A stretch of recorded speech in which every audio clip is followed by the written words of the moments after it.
On this Aloha Friday, we're getting a chance to talk to a Hōkū Hanohano Award winner. He's not only an award winner, but he's also a nominee for this year. We're talking story this afternoon with Sean Cleland. Yay! Aloha, Billy. How are you? Thanks for having me on. I appreciate it. Congratulations. Thanks for being with us, Sean. And first of all, you have the brand new, that's not brand new, but your latest single is called Wake, right?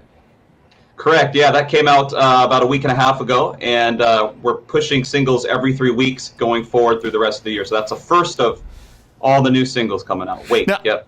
Now, let me kind of ask you here, as we get into this new period and everybody's kind of changing how they do things, whether it's COVID or not, does it seem to you that that's the way to go, to release kind of like every 3 weeks a single from the album? Yeah, it was an experiment last year when I started it, so and it seemed to work. I mean, I feel like obviously everyone's inside all the time now, and just attention spans are less just in general, with social media and everything. So I think the single, the whole industry is going kind of back to the single mindset rather than collections of songs and albums or EPs. So yeah, I thought this would be a great thing to kind of just stay current on socials and everything, and every 3 weeks release a new song and then compile it at the end and still have that kind of physical album at the end, but coupled with that regularity with the singles on the weekly. Nice. Okay, so kind of it's interesting the way that the digital industry is kind of reshaping itself and on what it does. First of all, for those that do not know your music, how would you explain your music to somebody who hasn't heard you before? Sure, I like to kind of explain it like it's a mix of pop, rock, and soul, right? So I'm a guitar player primarily. That was my primary instrument, and then obviously sing as well. And I'm a songwriter, so it's all original stuff. And I kind of bounce between, the rock stuff, being a guitar player, kind of by trade, and then edging myself into some of the R&B soul stuff, and then obviously the pop stuff. Trying to write the perfect 3-minute pop song as well is in there, is in my playing, I believe, as well. So it's kind of a mixture of those three: pop, rock, and soul, with a slightly heavier guitar element in it, just because that's my main instrument. So that's how I would describe it. I'm really appreciative, because it seems that in pop music right now, the guitar is not as prevalent as it once was, right? I know. Hopefully there will be a resurgence, soon. It goes in cycles. So. It does. Yeah. Back in 2019, that was a 15-song CD. Yeah, a lot of tunes. But that's amazing, because on CDs, usually you got used to like maybe 12 would be the max that you would get. So but you really gave your fans that value.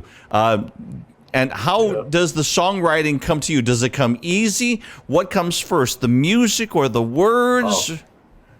Oh, the classic question. Yeah, it's different for every song. I mean, that's kind of the cliche answer too. But I think I tend to maybe do more the harmony and the chord progression first, and then the melody comes second, and then the lyrics third. That would be the most regular of the ways that I write. But sometimes it's a lyric, sometimes it's like the concept. It's like, oh cool, now I gotta figure out a way to put this to song. Or a lot of times it's just a melody, it's just a single note line, like in the car, and I'm humming into my voice recorder, and it's like, okay, now I gotta find chords for that. So it works that way as well.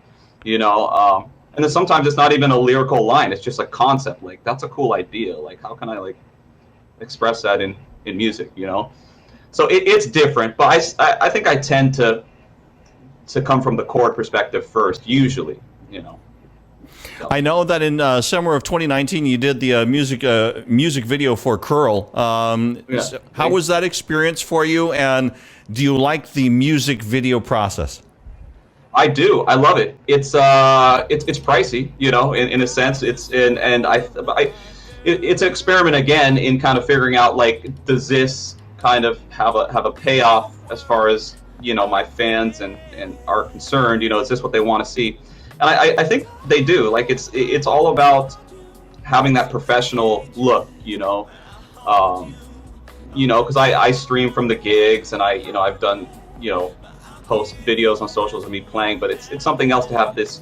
It's just like writing an album as opposed to like playing a live show. You know, this is like a complete thing that we've worked on, and we're not going to show you any of the behind the scenes until we show you the actual packaged product. And I think fans like that, you know. So I have a lot of fun doing that. I want to do another one again. I kind of do it backwards. I do the videos after the songs and the albums are released, and I know that's kind of backwards.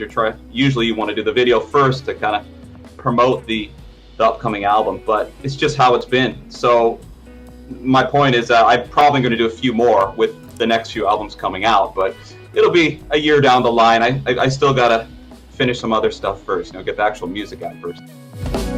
Let's just follow the curl in the road. And as you have the brand new release out, you must be stoked that you are a nominee for this year's Hōkū Hanohano Awards.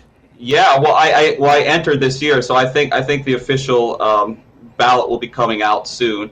And yeah, I love to be a part of the community here, and I was so honored a couple of years ago in 2019 to have the last album, you know, win Alternative Album of the Year. So I just want to come back and try to do it again. And if we can't take it all the way, then at least, you know, we're get nominated there and you know, show the community what my producer and my colleagues and our team has been doing over here for the last 2 years.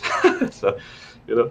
What was going through your mind when they actually said your name when you won your 2019 award?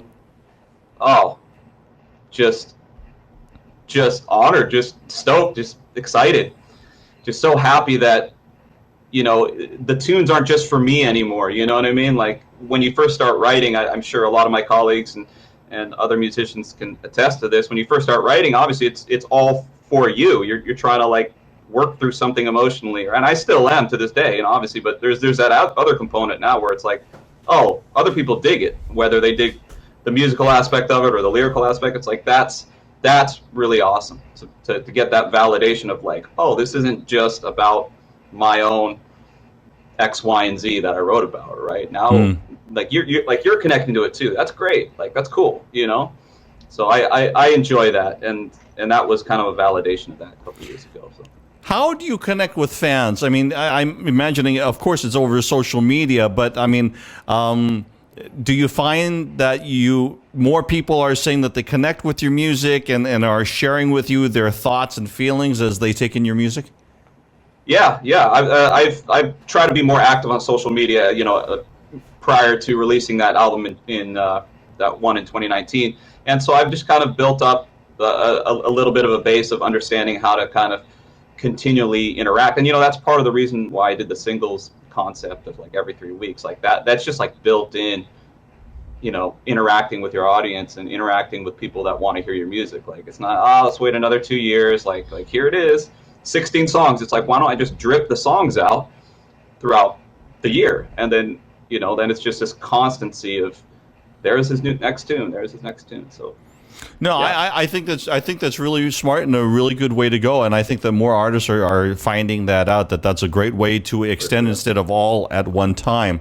I want to catch you on the kind of the personal side. Some questions that perhaps you may or may not were expecting. Favorite foods. Favorite food? Oh, I had it last night. I love Vietnamese pho. I like, yeah, just a bowl of pho and like a beer. That's like my desert island. I don't know, man. It just fills the soul. I'm gonna use that. That's what's your desert island food? I'm gonna use that. Yeah. And what is your favorite place to go to, either on the island of Oahu or in the state of Hawaii, when you really want to re-energize, when you really want to get away to somewhere that is just, it's your area? Well, locally, I like going east side. Like I like going to like Waimanalo and the beach out there. My wife and I do go up to the North Shore a lot, like on our days off, go to Waimea and just kind of sit around. You know, as far as the other islands, like I haven't been there many times. I think I've only been there twice, but I absolutely love Haleakala. Like that, talk about a recharge place. So I mean, that's not something I do regularly, but I would love to do that on the regular. But those are the places. I mean, we're lucky to live here. We got so many options. It's like, to recharge. You mentioned your wife. How many songs have you written for her, or have you written any of the songs for her specifically? A lot, so many, a lot. Yeah, it's getting to the point where she's like, "There's another one." In the beginning, it was like, "Oh my god," and now it's just like, "Okay, it's cool. It's pretty cool." No, she loves all of it. But yeah, I mean, it's so cliche to be like, she's my muse, but she is, because it's like, because I see her the most out of anyone, so of course she's going to be my muse. You know what I mean? In a lot of ways, and not every song is written about her. I think, how many songs on this album? One definitely. One or two on this album. So it's like, it's not outrageous, but yeah, she definitely is in a lot of them. No, that makes sense. I mean, especially when you have that partner that is such an important aspect of your life. Yeah. What do you want people to know about Sean Cleland? I as far as my music, I would love for everyone to follow me on socials, check me out on the website and stuff. I have a lot of information on my website. You can kind of read my history and listen to all of my music. A couple upcoming things, if you some specific things are that I got the next single. Like I said, it's every 3 weeks we're releasing singles. So the next one is gonna come out on the 26th of this month. It's always on Friday. So every 3 weeks on the Friday, the new single comes out. And so this is going to be the second single of this year. And then when we're done with 6 of those, just like we did last year, then we're going to compile them into the album, and then there'll be 2 extra tracks that weren't released, right? So then there's going to be 8 total on this album, and that'll come out mid-year. So that's kind of like, if you dig my stuff or you're interested, like, that's kind of my path this year. And get on the train, come join me on this journey. And every 3 weeks you'll get a new tune, and then mid-year you'll get an actual physical CD. If people still listen to CDs, who knows? If you're one of the few people that do, you can get one this mid-year. So that's the plan. And then obviously the Hōkūs as well, mid-year, whatever that is, May or June. And hopefully, fingers crossed, everything goes well there. Yeah. Sean, and I'm going to ask you one more question here. When we do get out of this pandemic, do you leap right into performing live? Do you have a post-pandemic plan? Or even if it's not a plan, just what you'd like to dream to be able to be doing as soon as we get out of this? Well, I mean, I would love to get back to what I was normally doing, actually, step one, which prior to the pandemic was gigging regularly. I mean, I'm a full-time musician, so beyond the recording and original music side, I played 16 to 20 times a month for many years, up until COVID happened last March. And so I'm still playing live now. If you go to my website, you'll see I'm playing at I'm playing regularly at 1938 Indochine on Thursdays from 6 to 9 p.m. Nice. Tomorrow, actually.